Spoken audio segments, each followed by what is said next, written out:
You guys remember ISIS? I do. I remember them. They had planned attacks all over the world. They planned attacks in Europe, in San Bernardino, California, that from people that they radicalized, right?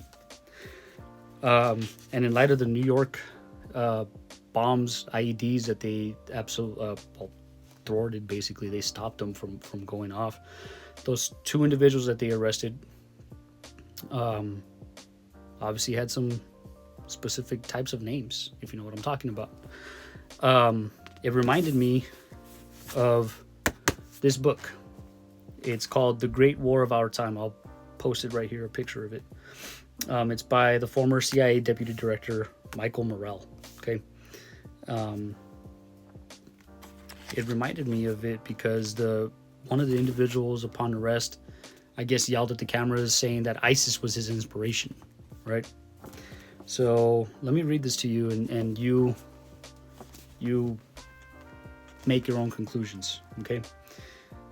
As I wrote in Time magazine in the immediate aftermath of the Paris attacks, the nature and significance of the ISIS threat flows from the fact that it is, all at the same time, a terrorist group, a state, and a revolutionary political movement. We have not faced an adversary like it before. As a terrorist group, ISIS poses a threat to the homeland. In mid-2015, that threat was largely indirect. ISIS's ability to radicalize young American men and women to conduct lone wolf attacks here. That indirect threat remains today. There are thousands of ISIS sympathizers in the United States, more than Al-Qaeda ever had. This book was written in 2015-16. The FBI roughly has 1,000 open investigations into homegrown extremists. The vast majority radicalized by ISIS, and large number of whom may be plotting attacks here.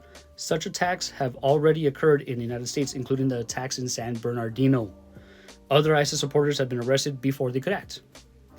Today we face an additional threat from ISIS, a direct threat stemming from ISIS's ability to plan and direct attacks in our homeland from the group's safe havens in Iraq and Syria, just as it did in Paris. How would such an attack play out? Most likely by a group of European operatives taking advantage of the visa waiver program, getting on a plane and flying to the United States.